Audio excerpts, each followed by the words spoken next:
Hi everybody, I'm Susan Gray, your host for this edition of Book Talk. Today we're talking with Lewis Cantor about his new book, Dewey and Elvis, The Life and Times of a Rock and Roll DJ. Welcome, Lewis, and thanks for coming. Thanks so much. Lewis Cantor is Professor Emeritus of History at Indiana University, but don't let that throw you. He now lives in Memphis, Tennessee, and is the author of Wheelin on Beale, How WDIA Became the Nation's First All-Black Radio Station and Created the Sound That Changed America, possibly the longest title I've ever read. And he also wrote A Prologue to the Protest Movement, the Missouri Sharecropper Roadside demonstration of 1939, which was made into an award-winning documentary film. He grew up in Memphis and, of course, went to Humes High with Elvis Presley. You got some Elvis Presley stories about Humes High? Oh, all sorts of stories. Actually, he was a year behind me. I knew him mostly through George Klein. George and I were real close friends, and of course George was president of the senior class at Humes when Elvis graduated, and George was always held in very high esteem by Elvis. Even after Elvis became Elvis, George was still the president of the senior class, so I used George to bring Elvis down to a show, to a Goodwill Review, which the radio station put on, and I hadn't seen him since high school days, and of course he'd hit really big since then, and he remembered me. He was very friendly, and he was all those stories about him I think are true. He was a really nice person. Right. Your book is not only fun to read, but you really give a multi-layered account of the Memphis's contribution to music history. Start out by describing the backstory, the backdrop of the Memphis music scene just before Dewey Phillips became the most popular white DJ to play all black music. Well, he comes on the air in 1949. He's on the air for 5 full years before Elvis ever hit. It started, of course, with WDIA in Memphis. WDIA was the first all-black radio station in the United States. They come on the air in October of 1948. They broke the color barrier in the South. Before WDIA, no one had programmed for that black audience. And of course, they were enormously successful. Their ratings just went off the charts. And this was a zero-sum game. As the ratings went up for WDIA, they came down for everybody else. And so Memphis at that time was already, by 1950, Memphis was already about 40% African American. No one was programming for that audience, and so everybody wanted to get a piece of the pie then. Sure. So WDIA was a dawn to dusk station. That means that it went off the air when the sun went down. And in the wintertime, that was about 5 o'clock. So WHBQ, which was the vehicle that carried Dewey's voice, WHBQ decided that they would try to put on a white announcer in the evening after WDIA signed off to try to capture some of that black audience. And that's what Dewey was all about initially. That's why he was put on the air. And they put Dewey on the air, and of course the rest, as they say, is history. He not only captured the black audience, he won the hearts and the souls of all the white teenagers as well, and became the hottest DJ in the Mid-South. Right. Well, now he was called Memphis's Wolfman Jack, and later the Southern Fried Howard Stern, which kind of gives me mixed feelings. Lewis, we know who Elvis is, but who was Daddy-O-Dewey Phillips? Daddy-O-Dewey. Well, he was kind of both of those people. The Howard Stern thing, I think, is a bit harsh. He was a wild man for sure, and he never really, when compared with Howard Stern, I'd say he's a kind of a mild-mannered Boy Scout. He didn't use the four-letter words. He didn't. He used everything by double entendres and that sort of thing. But he was also just a nice guy too, and apparently was responsible for not only assisting Elvis, but for a great many people that he broke into radio at that time. He helped launch the careers of not only Elvis, but Johnny Cash and Jerry Lee Lewis, and just a whole slew of people, Carl Perkins, Roy Orbison. I think that, and he was the first, he's really important, I think. Most Elvis fans know Dewey exclusively as the guy who played Elvis's first record and conducted that now famous first on-the-air interview. But what they don't know is the enormous contribution that Dewey made to the rock and roll revolution. I think he made really two significant big changes. One was he really started playing what was then described as race music in 1948-49 when he comes on the air. They simply weren't playing it. And Dewey is in there and plays it long before Alan Freed, who has the reputation of discovering rock and roll. Alan Freed was still playing classical music in Cleveland when Dewey comes on the air. Alan Freed didn't go to WINS in New York City until about 1954. So Dewey is already playing all the guys. He's playing Howlin Wolf and Muddy Waters and T-Bone Walker and B.B. King and everybody else long before Alan Freed. So he sort of conditioned the listening audience for someone like Elvis to come along. He really legitimizes the black sound for the white audience. Yes. He makes it acceptable. Right. White people were not listening to race music. It was unacceptable. What were they listening to, just as a contrast to what Dewey was playing? On the rest of the stations, they were playing things like Perry Como and Eddie Fisher and How Much Is That Doggy in the Window and things like that. That's my favorite. So it was very, very traditional music, and so it took, I think, that to kind of make that transition and make the music more acceptable. The other thing that's most important about Dewey, I think, that I try to emphasize in the book, is that he was responsible to a large extent for really launching Elvis's career. It's very difficult for people today, especially Elvis fans, to come to the realization that there was a time when Elvis was not very well known and had a kind of a hard time making it in the beginning. Because he was different. He was different. Sam Phillips says, you know, Elvis, how does he say it? He was a different kind of animal on the air. People had never heard anything quite like him. Sam's story, now incidentally, Sam and Dewey were not related. Sam Phillips and Dewey Phillips just had the same last name. They actually told people that they were related to confuse matters more, and everybody thought they were, but they were not. But Sam Phillips, the man who discovered Elvis, tells this story. He says that when he made the first big record, That's All Right Mama, Sam takes that record out into what he used to describe as the Dust Bowl circuit. Actually a misnomer, because he was going down into Alabama, Mississippi, maybe Florida, that area. Sam was his own A&R man. That means that he promoted his own records. He was a one-man operation. He literally would take his records, in this case Elvis's first recording, throw it in the trunk of his car, and take off and go out on the circuit. He would hit the disc jockeys, and his version of this is this. He went to the traditional disc jockeys, the regular disc jockeys. They wouldn't play Elvis, he said, because they thought Elvis sounded too black.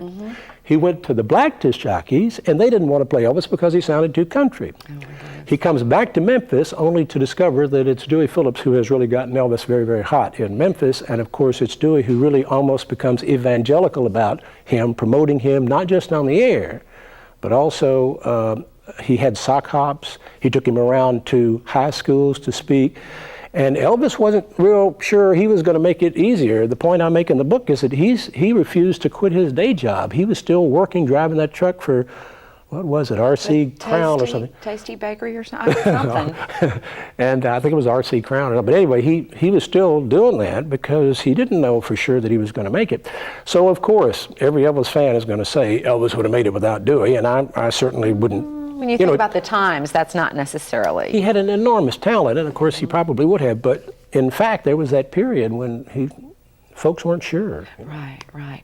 Well, I'm going to talk about Sam Phillips a little bit later, and incidentally, the story I thought was the funniest was that Dewey Phillips' own kids thought that Sam Phillips was their uncle. Yeah. So then when their parents tried to say, no, we didn't really mean it like that, they were very upset and even cried about, stop saying that about Uncle Sam. So that was funny. Yeah. I want to get back to the period of the 50s, which was his heyday. That censorship was Big Brother pretty much back then. Yeah. And there were things that you couldn't do, and they were watching you all the time, and they were watching Dewey continuously because he was just pretty much a magnet for the censors to go, uh-oh, we've got trouble. And Dewey purposefully would go up to the line and sit there on the censorship just to make the censors nutty. Right. He always kind of walked that line. He was a kind of a wild man. He was unconventional, I guess would be the word that you want to use to describe him. He comes on the air, of course, without any kind of training whatsoever. None whatsoever. He's totally unprofessional, and it still kind of staggers the mind to realize that here is a person put on the air in a major radio market on a radio station that had a tremendous following at that particular time with absolutely no training whatsoever. Right.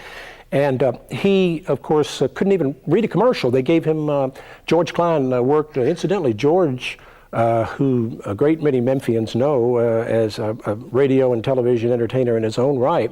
George broke into radio back then as Dewey's gopher. He was the guy that brought Dewey his coffee and answered the telegrams and that sort of thing.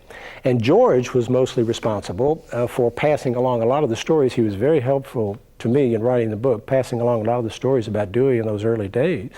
But it was George who's primarily responsible for making the connection between Dewey and Elvis. George was president of the senior class, knew Elvis very well, very close friend, still is the person responsible for holding the memorial for him every year. And George was able to really be the liaison between Dewey and Elvis. Now, Dewey and Elvis would have gotten along wonderfully well, I think, without George. But they were quite a threesome, and there's some nice stories in the book about those three running around together. George told me some wonderful stories. Well, I want you, when I read what Dewey was like on the air, it made me nervous, and there wasn't even a show going on. So I want you to describe his on-air, if you were standing outside of his booth watching him do a show, what would you be seeing? Well, Lord, he was very, first of all, he was... what was the name of his show first? Red Hot and Blue. Red Hot and Blue. And of course, he was responsible also for a great many sayings. People had all these sayings, the most famous of which was Tell 'em Phillips sent you. Right. Tell 'em Phillips sent you. And that one became so popular that everybody thought of a great many variations on it, and the best story probably, professional historians say these stories get so good they're probably apocryphal, but the one story that passed around a lot was some woman who got very upset with her husband one night and apparently used a knife on him, and the hospital, the ambulance came to pick him up, and she said, now take him to the hospital and tell him Phillips sent you. Scandalous. But to get back to your censorship thing, he was very, he exercised himself quite a bit, and while he was on the air, you'd have seen him looking like he was going to be ricocheting off the wall. Yeah. He would not, when he interviewed someone, like our interview here Right. is we're on microphone and everything. We're all Dewey's favorite, well-mannered and whatnot. Dewey's favorite was to holler at whoever was in the studio. Somebody would be in the studio walking around, and he'd just kind of point the mic at him and have a big conversation with them across the room. He would yank the arm off the record if he didn't like it, just screech it across the record. And that is a totally unique sound, and when it's loud. That's right. And he would turn the sound up. He'd put the arm on the record, let it drop, and you'd get the first early sounds as it made it around the grooves before anything came in. He would just be talking constantly. He'd pick up something he didn't like, put it back down. So all this unconventionality. Threw records when he was done with them, or if he didn't like them, he just threw them in a trunk across the... And I think that all that unconventionality was a part of his charm. I mean, I think that's what attracted people to him. They didn't want to hear the radio announcer. Right. You've got to remember that this is 1949. Radio announcers, when they came on the air, were supposed to sound like radio announcers. They were supposed to speak in these deep resonant tones and articulate every sentence. And of course, Dewey could hardly read. George Klein said that they used to do fact sheets. In other words, they'd give him 3 or 4 facts, and he would just ad-lib the entire commercial. They didn't want him reading the commercial. Well, he was the ad-lib guy. That was pretty much his style. Exactly. And he made Falstaff beer, which was one of his favorite sponsors, famous with phrases like, if you can't drink it, freeze it and eat it, and if you can't eat it, open up a rib and pour it in, and things like that. And those are the kinds of things that people remembered. So I'm sure that Herb Sadler, who was the distributor for Falstaff in Memphis, was perfectly delighted with Dewey doing that without him having to read the commercial. Right. Well, now, Daddy-O-Dewey Phillips was a self-promoter, and when you said he was evangelical about Elvis's music, if he loved the song or the sound, he completely promoted it just out of sheer passion. Exactly. Which is such a great part of the American success story, if you can call it that. How did the two characteristics of being a music promoter and a self-promoter come into play at Grant's Five and Dime on Beale Street, which was just such a great story? You will love this story. Well, he worked down at Grant's. Actually, that's how he started. He had the record department at Grant's. Street. On Beale. Well, actually, not on Beale. It was on Main. Yeah, okay. Right next to it. Well, about a block from Beale Street. That's what got him on the WHBQ, because he was in Grant's, which was on the corner. What is that little corner? Gayoso, which separated Grant's from what was Goldsmith's, today Macy's, right on Main Street. And he would come out of the side door of Grant's and cross that street, go over one store from Goldsmith's, was the Hotel Gayoso, where the WHBQ studios were. Right. So he constantly worried Gordon Lawhead, who was the program director of WHBQ, to get himself on the air. He'd come out practically every day and come up there and want to get on the air. But while he was at Grant's, he had the record department. People tell me all sorts of stories, and you know, after a while, you're not sure. Yeah, you're not sure which ones are absolutely right. But I do gather from most of them that apparently what happened was he had something like a platform rigged up in which he had turntables and a microphone. He sort of co-opted the microphone that was used to make announcements within the store. I can't believe he did it. Yeah, you know how they we got 2 for 50-cent handkerchiefs or something. Blue light special. So he sets this whole thing up, and he is, in essence, he's an announcer without a radio station. He's doing what a regular announcer does. The boy couldn't help himself. Yeah, so he had the whole thing done before he ever got hired by WHBQ, and I think that's the reason why Gordon Lawhead put him on, because he could go down to Grant's and saw the audience that he'd captivated. People came in and couldn't believe he was already pulling people off of Beale Street over to Grant's, which was about a block off Beale, to come out and check out the show. He already had an audience before he went on the air. And I think really that's how he got in touch with the black community so much. Everybody always wants to know immediately, here's a white guy who somehow felt comfortable on Beale Street. Everyone wants to know, how in the world did he do that? And I think that some of that was because that audience was already coming in. He was first playing the music. He loved the R&B sound and just stayed on it. That was it.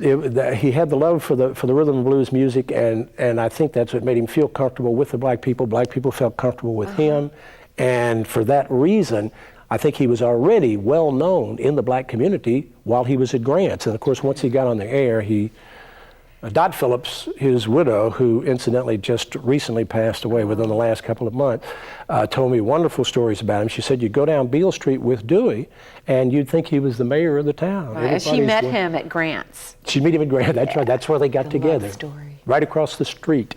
She went in to hear him sing. He was quite a singer. He liked to sing along with the song sometimes. And he actually went, I found out, to what was called the Memphis College of Music, which apparently is that huge, beautiful house there on McLean, right at Overton Park, and which Rhodes College took over, Rhodes University took over, and apparently attended it for quite a while, trying to learn how to sing, but his real métier turned out to be not singing, but announcing, of course, and switched off to that. Right, so Dewey's at Grant's, and he's the only guy now visiting Beale Street regularly, and somehow has insinuated himself in there, and everybody down there is fine with it, because that was the black, I don't know, congregating place, kind of? How would you describe it back then? Yeah, sort of. That was sort of their turf, and so if you weren't white, you didn't go down there, but he went down there and had the best time, and they loved him. Just, you know what, when you described Beale Street back then, it was really kind of a shocking description, because the thing about I don't know if this is just a rumor, but they had to have I don't know what you call it, some sort of wagon to pick up the... That one is definitely a rumor, yeah. Pick up the dead bodies. Because I thought, oh my goodness, all that violence down on Beale Street, and now it's Party Central. So. Yeah, what is it? Handy said Beale Street never closed until somebody got killed, but I don't think it was quite that bad, but certainly they had the red light districts, and they certainly had lots of booze and lots of... gambling and everything else, and that was true. And again, today, race relations, I certainly don't want to make any profound observations about race relations in Memphis today, but if you look at race relations back then, Dewey was one of the few white people who could actually pull that off, I think. He actually, feeling that comfortable to be on Beale Street. I grew up in Memphis, of course, and I just never went, like most white people, just never went down on Beale Street, never frequented Beale Street. It was perfectly okay, apparently, for white people to be on Beale Street up to about 2nd or 3rd. In other words, you weren't too far off of Main Street. But the real juke joints and the real Beale Street really didn't get started until about 2nd or 3rd Street. So those last couple of blocks down there apparently were most of where the juke joints were. Right. And I got most of that from Peter Guralnick, who I think really knows that whole history best, the person who did the real 2-volume biography of Elvis, and his feeling was that he said Dewey was like somebody from outer space, that he just couldn't understand how he felt so comfortable on Beale Street. Exactly. Well, I want to talk a little bit about Sam Phillips and Dewey, because, and if I've got this wrong, you straighten me out.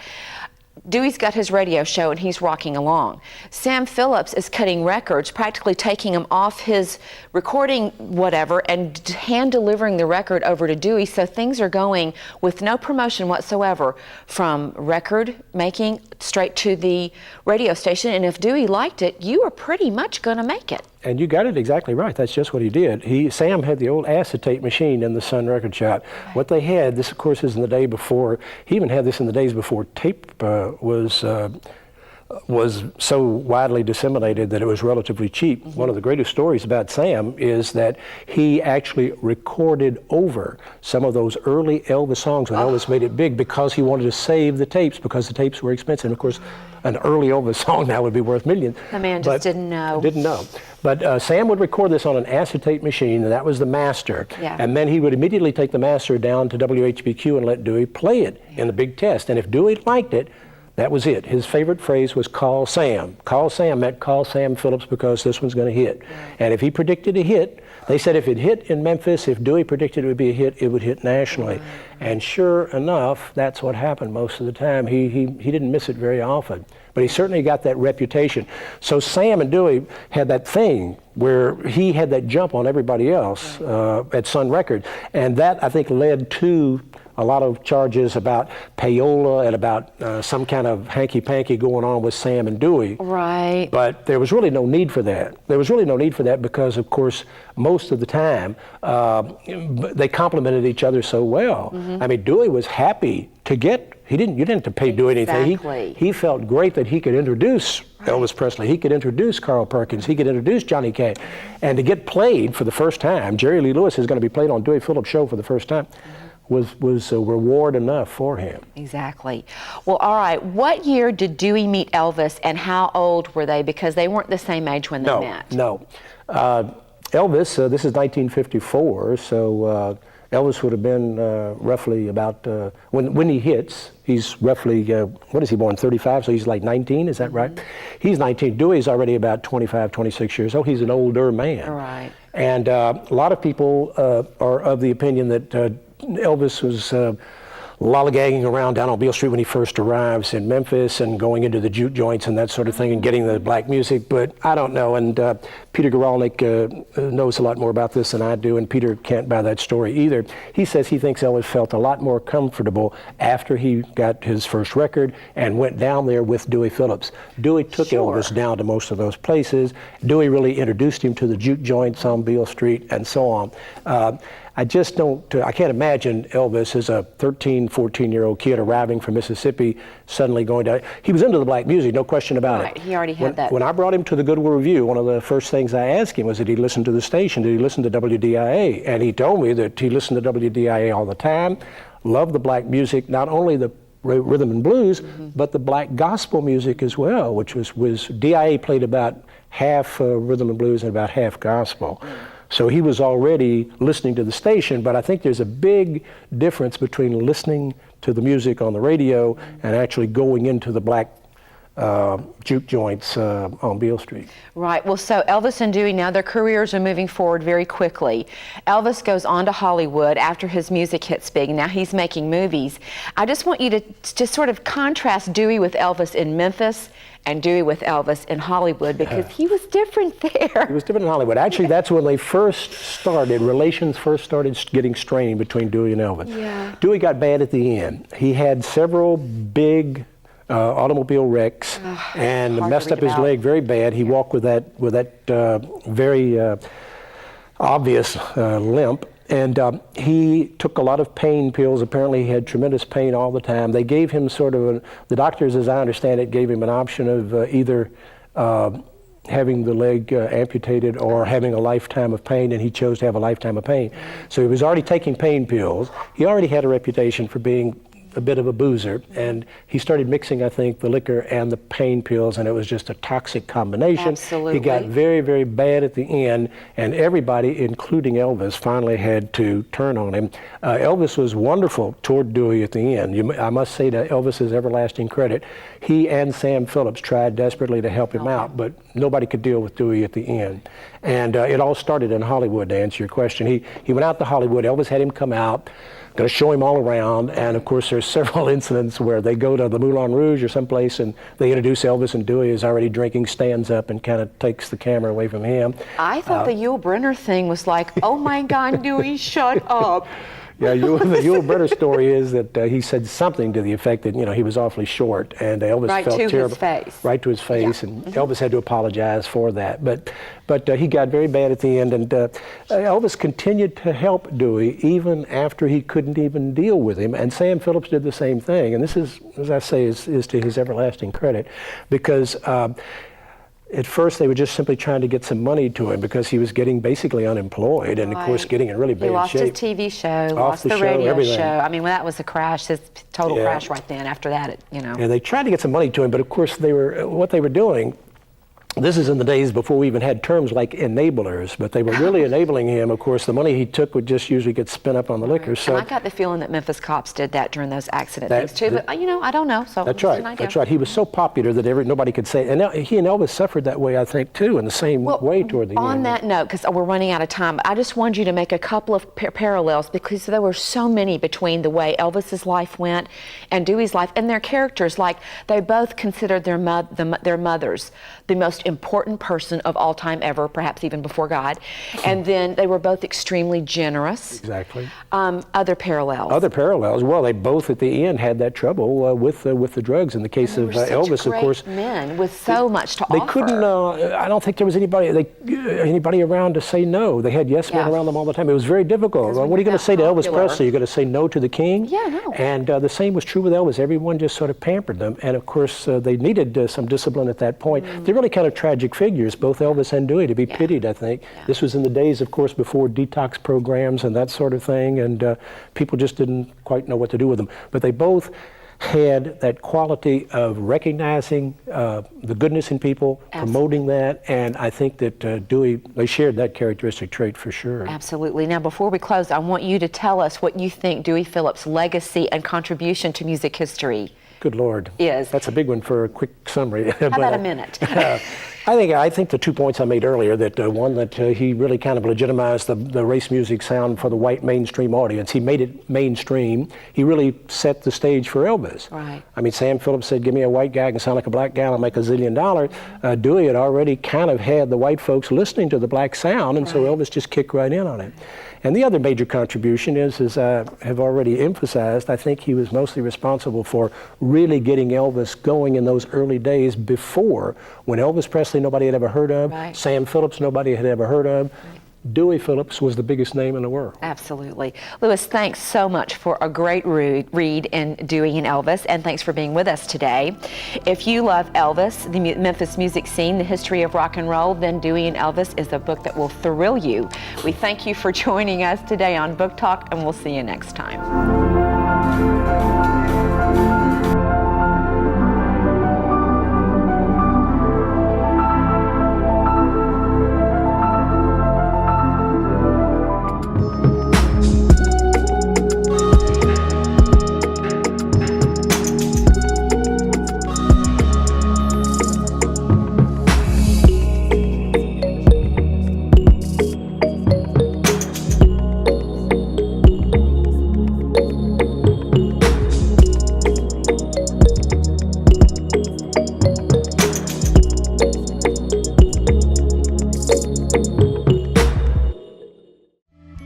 You're watching the Library Channel, a broadcast service of the Memphis Public Libraries and the City of Memphis.